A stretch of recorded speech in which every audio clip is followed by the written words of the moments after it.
Thank you. Before I started today's talking, let me make a brief self-introduction first. I'm Jimmy. I'm from the BNB Chain, from the BNB Chain Foundation Core Tech team. And today I'm going to talk about how BNB Chain is doing right now. May I know how many of you have ever used the BNB Chain to do some transactions? Raise your hand. Wow, that's not higher than expected, to be honest. Right. So yeah, BNB Chain actually originally was built by Binance, but right now, actually BNB Chain has been separated from Binance and run as an independent infrastructure and blockchain.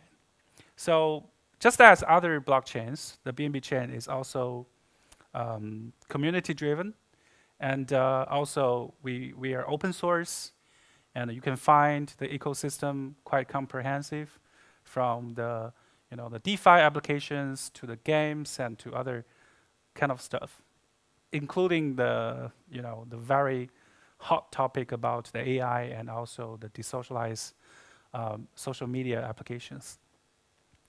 So for those who are not familiar with the BNB Chain, I'd like to highlight is that BNB Chain focus on the performance and also easy to use, and also comprehensive support, community support and ecosystem support.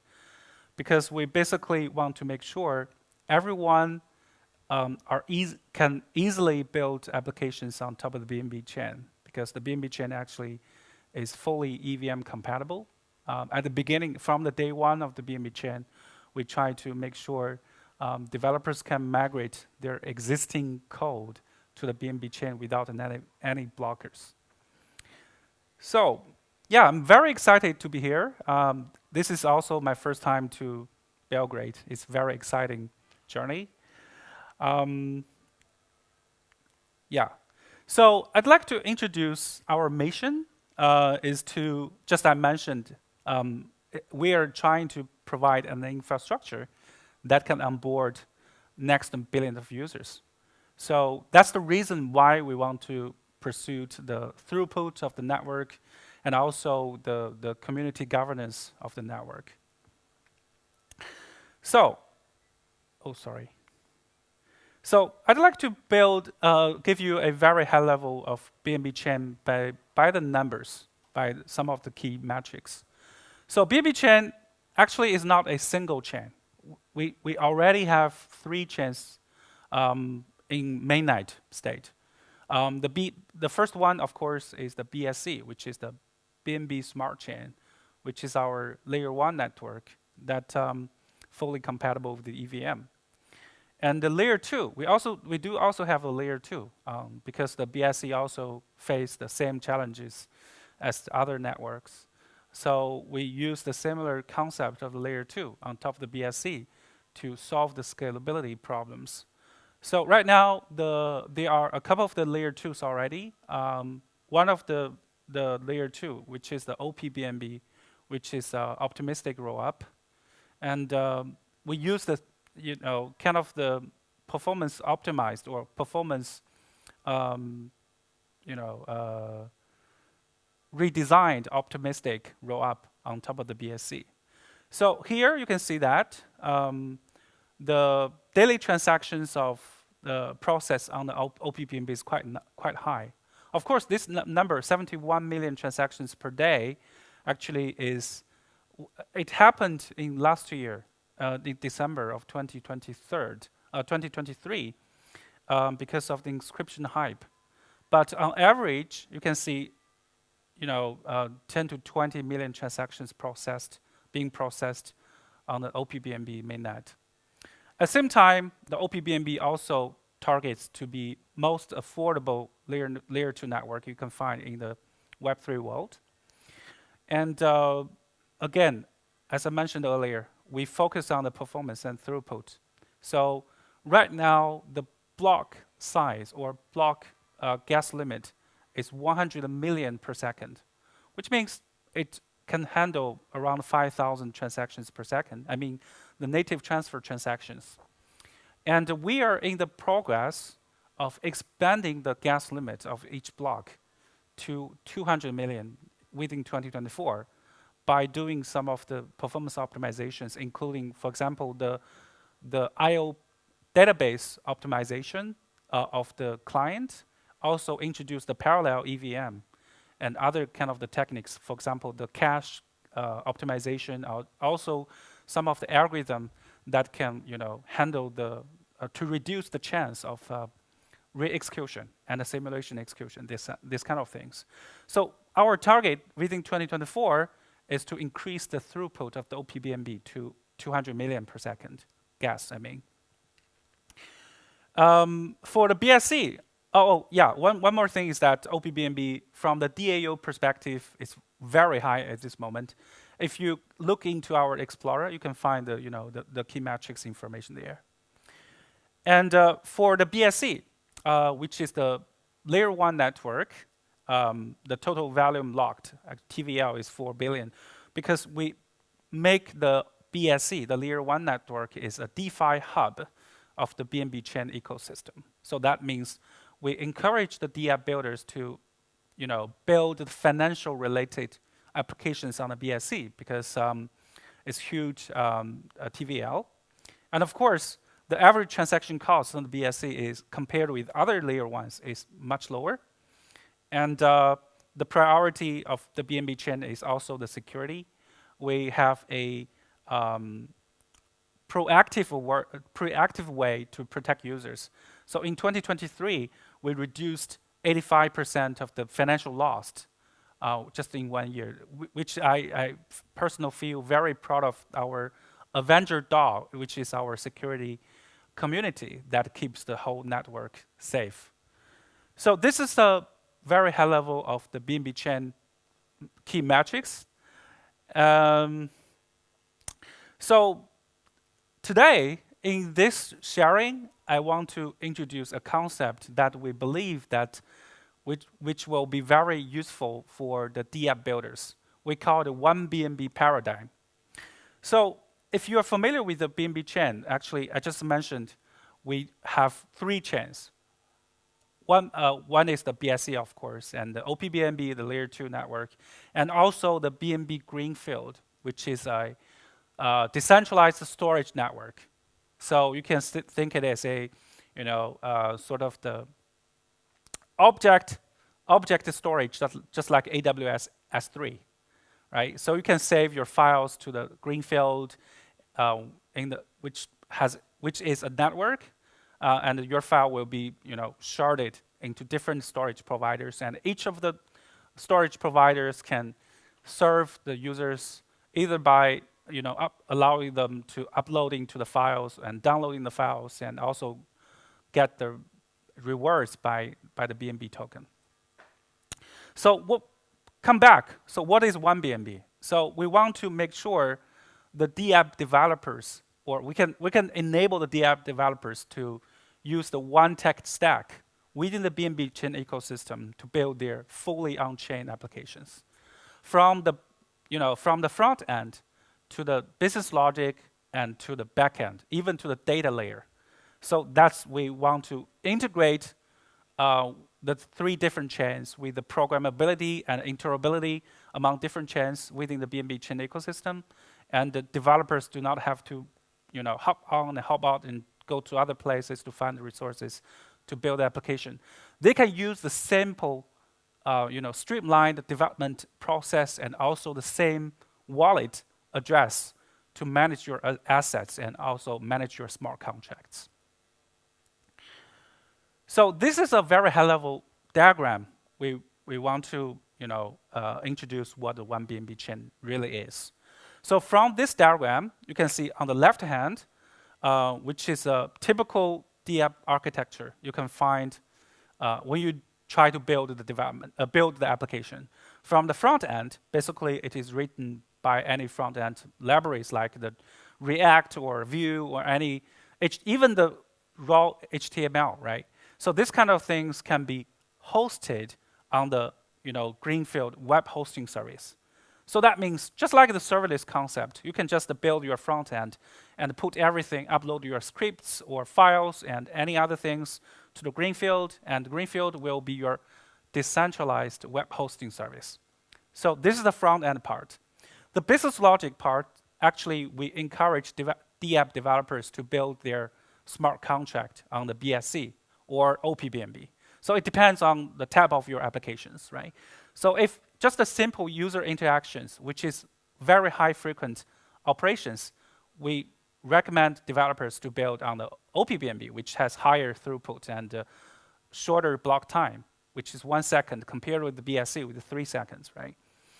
And also, on the right hand, you can see the Greenfield, which is our decentralized storage network. You can also save your files or your in-app, assets on the Greenfield.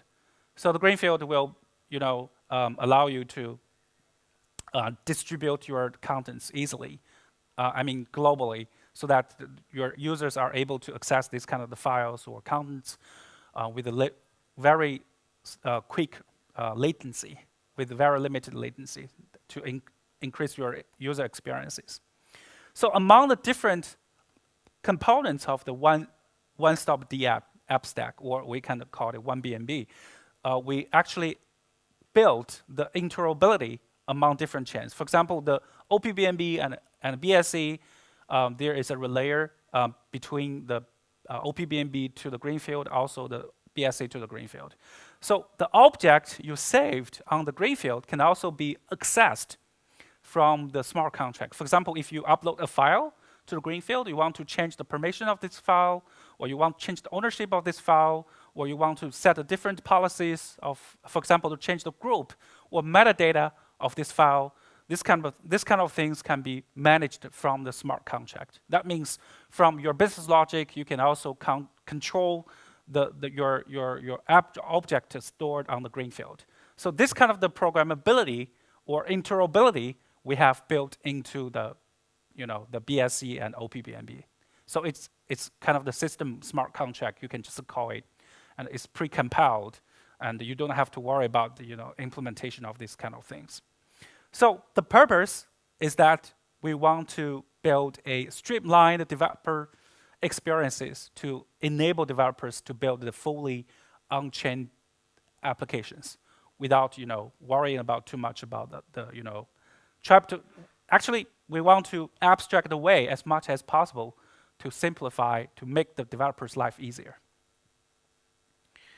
One thing I want to highlight is that the Greenfield or the BSC can also be the DA layer, which means if you want to build another layer 2 on top of the BSC, or even on the Ethereum or any other chains, you can also use the Greenfield as a DA layer to save your transaction data.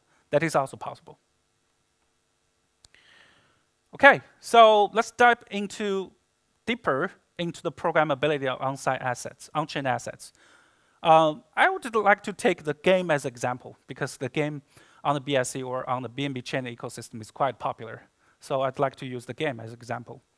So because the Greenfield or the BNB Chain is very hot data friendly, which means I know that game, for example, if you use your on-chain data or on-chain assets as a NFT, so that means, or your in-game character as an NFT, right? So when you play the game, your in-game assets or in-game character can level up or change, along the way you explore the virtual world, right?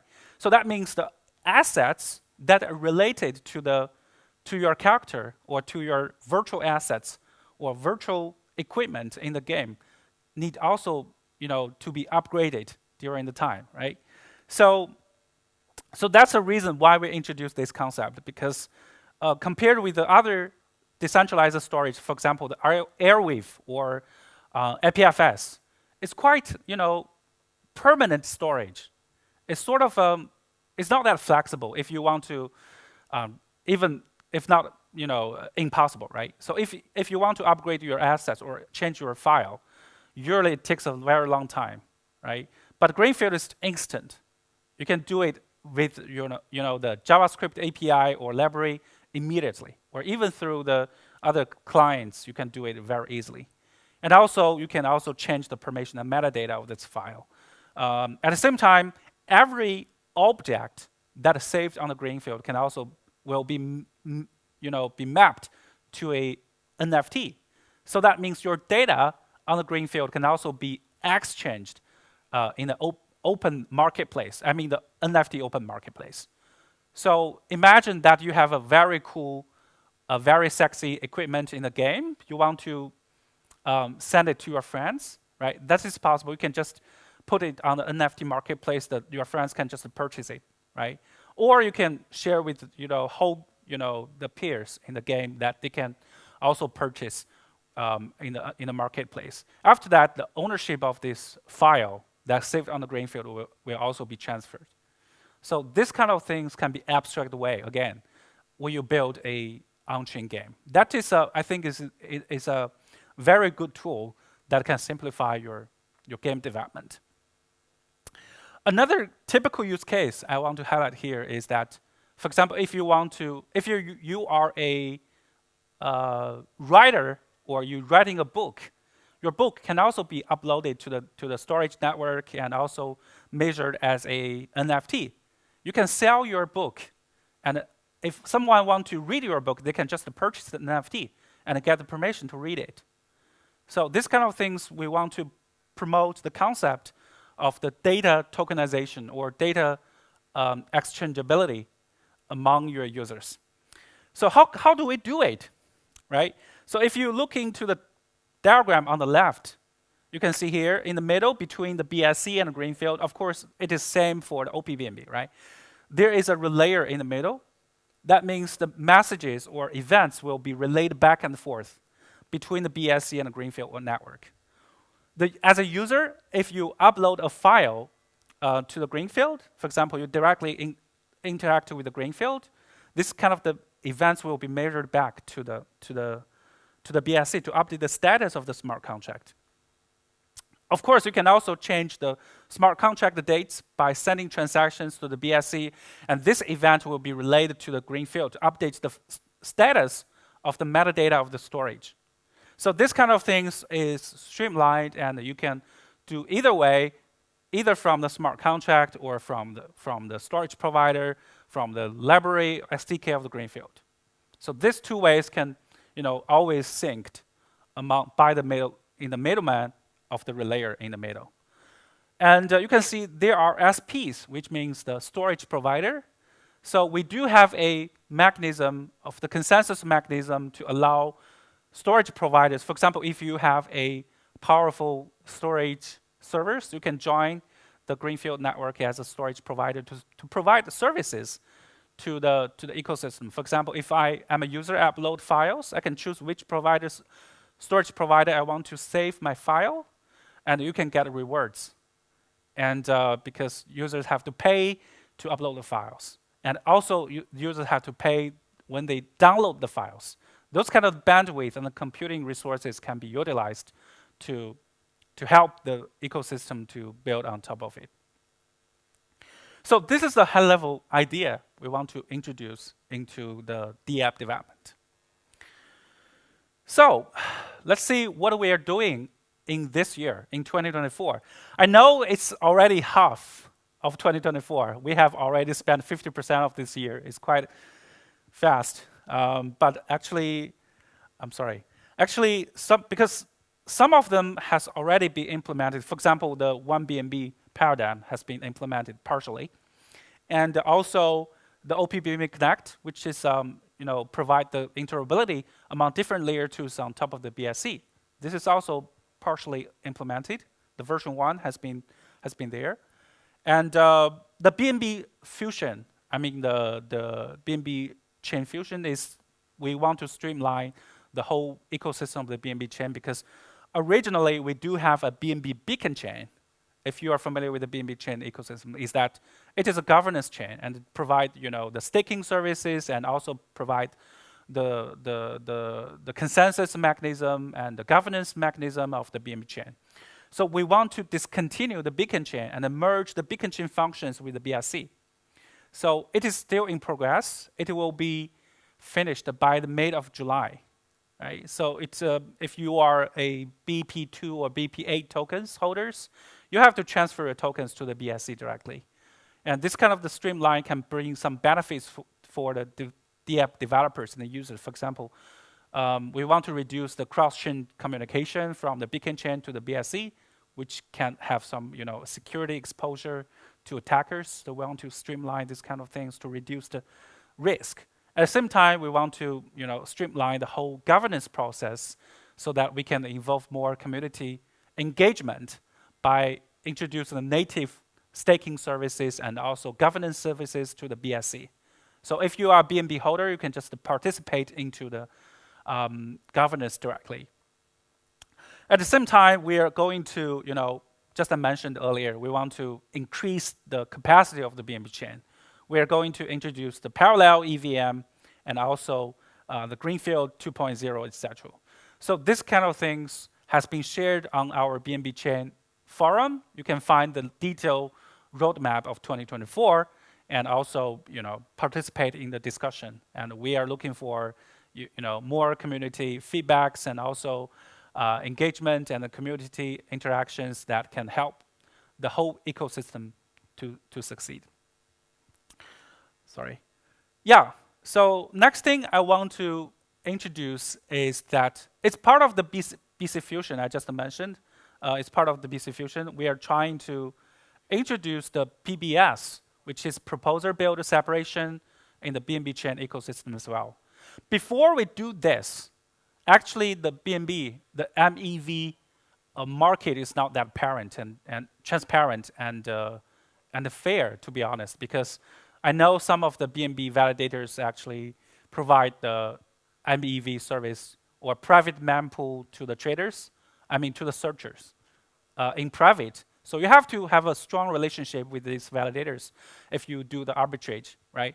So we want to change that because we do believe that the MEV revenue should be distributed fairly for all the players in this game, right? We don't want to make the searchers as a sole beneficiary, right? We want to change this. So that's the reason why we follow the Ethereum footstep to introduce the PBS in the BSC as well.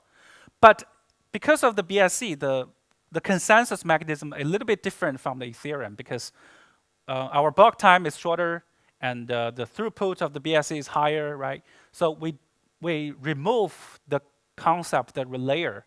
If you are familiar with the Ethereum PBS, you will find that there is a relayer between the builders and the validators, right?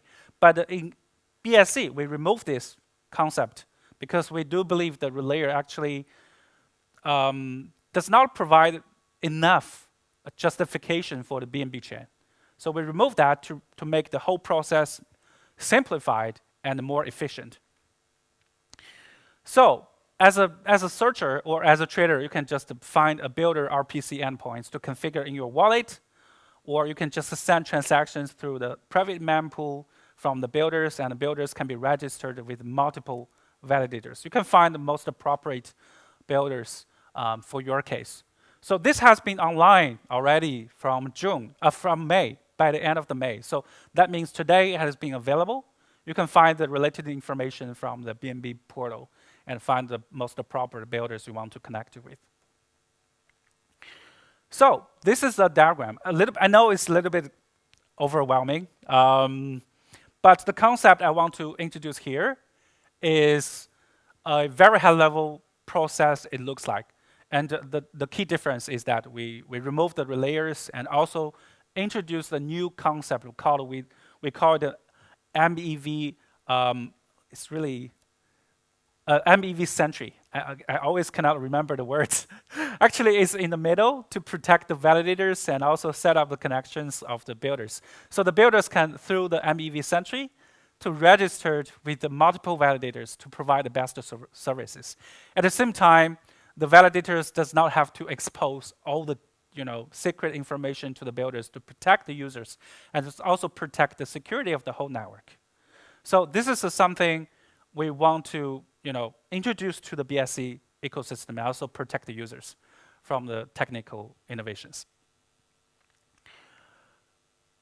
Another thing that is highly related to the PBS because is that we introduced the solution, we call it an EOA gasless solution. So if you are familiar with the account abstraction, for example, the 4337, which provides a smart contract wallet into the Ethereum, but there are some remaining issues that to be solved by the, if we adopt the 4337 smart contract wallet. The first outstanding problem is that it costs higher. The cost of the smart contract wallet is higher, and it's not fully compatible with the EOA. That means some of the dApps have to support the smart contract wallet to change the code to support it, or there will be some, incompatibility problems need to be solved by the users. The users have to pay attention to it, right?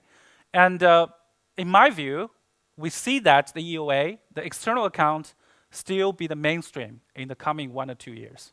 So that's the reason why we introduced the EOA gasless solution to help, the dApp developers to use lower gas prices or lower, the transaction cost, and have higher compatibility. That means they're fully compatible with the EOA, right? So they do not have to change any dApp code to support this, and also enjoy the benefits. I mean, part of the benefits of the smart contract wallet. The paymaster is the most, important feature that 4337 smart contract wallet has introduced to Ethereum. So that means your dApp developers can sponsor your users and abstract away the gas transaction cost before they start interacting with your application. So I know I talked with a lot of dApp developers. This is the most outstanding, pinpoint they want to solve very quickly. So that's the reason why we introduced this. The concept is very straightforward because we separated from the validators or proposers from the builders. That means the builders will be the proxy to the block space market, right? So the builders can support this kind of the bundle function. So the users using their existing wallet, for example, MetaMask or Trust Wallet, etc., to send the gasless transactions to the builders. So the builders can bundle these kind of things and send it to the proposer. The proposer can just select the most profitable transactions from the builders and include in the next block. So this is a very straightforward and very direct way to help the users or builders to, the developers to solve the problem. It's simple and elegant and also easy to use. Another thing is that we are doing right now is the blob storage solution. I know that earlier this year, Ethereum has introduced the 4844, the blob carrying transactions in the Ethereum. So the roll up, if they adopt the same way to send the transaction, the layer 2 transactions to layer 1 as DA layer, if they use the call data, the price of the call data actually fluctuates very violently. So that means usually it costs more, right? But if they use the blob storage to save the DA data, that'll be cheaper. The same thing for the BSC. But there is a difference between the BSC blob carrying transactions and Ethereum is that BNB blob storage is sort of, because we are going to discontinue the beacon chain of the BNB chain, right? So we only have the execution client. So the blob data will be saved as a sidecar of the BSC client, the execution client. So this kind of things is more efficient compared with, if you need to save the blob data from the consensus layer and the execution layer, there must be some, trade-off need to be made.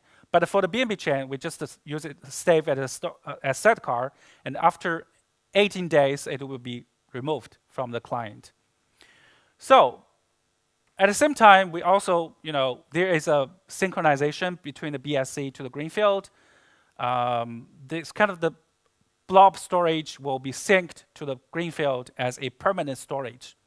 So anyone who wants to rebuild the nodes from or rebuild the state of the layer 2, they can just get the data from day 1 on the greenfield, just through the gRPC endpoints. So the format of this API is fully compatible with the Ethereum client as well. Yeah, so let's talk about the parallel EVM. Parallel EVM is not a new thing. It's everyone in this industry is quite familiar with it, especially for the infrastructure developers. So for those who are not familiar with this, I just give you a very high-level introduction. So parallel EVM is basically run the transactions in parallel. It's simple, right? So there are multiple execution engine or execution instances to get the transaction from the transaction pool and execute it in parallel. And there is a conflict detection mechanism. If there is a conflict, for example, if one person or one account trying to send double spend some transactions, right? This kind of the conflict will be detected and rerun to reject the transaction and rerun again, right? So this is a very high-level concept of the the parallel EVM. It's very straightforward and easy to understand, but there is a problem is that if the transaction on the chain has a very high possibility of re-execution or rejection by the conflict detection, that means even we introduce the parallel EVM, the performance gains or performance benefits we can get by doing this is very limited, right? So that means we have to introduce a mechanism to improve this. So how do we do this in the BNB chain? Actually, we have 3 versions of the parallel EVM from the 1.0 to 2.0, right? The first 2 versions has been online in 2023. It's already been there, so that means. We're short for time. Can you wrap it up in a minute? Oh yeah, sure, no problem. Yeah, so yeah, let me speed up. So we are going to introduce the new version to introduce a concept we call a hint. So that means the hint will read the transaction pool and detect the conflicts before we dispatch the tasks to the execution engine. So to increase the the efficiency of the parallel EVM.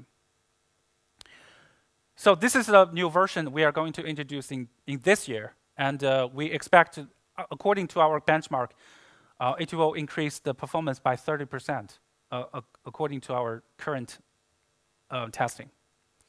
So that's the technical part. Let's talk about the incentives of the BNB chain.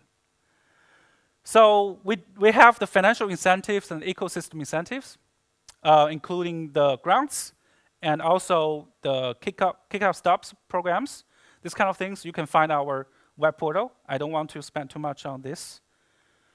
And also the MVB season. It is in season 7 already. We are going to help the startups and new founders to speed up their growth if you build on the BNB chain from the community and also ecosystem. And this is the detail of the builders of grounds. I will just one thing I want to highlight is that you can find out our wish list from our GitHub repo. So that means we will list it out the outstanding problems we see in the BNB chain. If you can build some of the solutions to this problem mentioned here, you will have higher possibility to get the grants from the team. It's very straightforward. You can check it out and to see whether your application can solve these problems. And this is the incentives according to the DAU, TVL, and we do have some programs are in progress. This is a Kickstart program that we provide essential tools and infrastructure tools that you can get from at a discounted prices from the BNB chain ecosystem partners. They can provide the developer tools and also some of the services. Yeah, this is security, Avenger DAO. It provides the proactive alerts for the users and also for the other developers. DApp Bay is one of our, you can think it as a storage, the app library, so you can list off your applications to the DApp Bay. You can also find the information from the BNB Chain web portal. Yeah, that's the way to connect with us and scan a QR code and join our discussions. And I welcome everyone to join us. Thank you, Jimmy.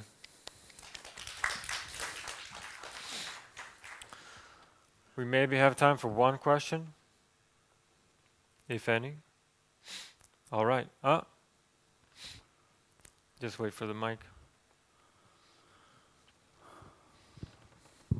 Yeah, thank you, Jimmy, for the very comprehensive introduction of BNB Chain. My question is for among all the layer 1 competitors, how is BNB Chain going to differentiate itself from the others in 2024 and in the upcoming years? Okay, thank you for your question. I think that's a really good question. So the BNB Chain again it has different chains in one ecosystem. So we are not only one chain as just like only provide the EVM environment to build the applications. We also provide, just mentioned the scalability solutions and also the storage solutions. And one thing I want to highlight is that the BNB Chain, the DAU is very high. So that means because of the history reasons and also our technical ecosystems, we do have a very huge user base. So that means if you deploy your applications on the BSC or OPBNB or Greenfield, you will have a bigger user base and community to explore or try out different solutions to the Web3 world. I think that's very, very good advantages if you build on the BSC. Yeah. Give it up for Jimmy one more time. Thank you. Thank you.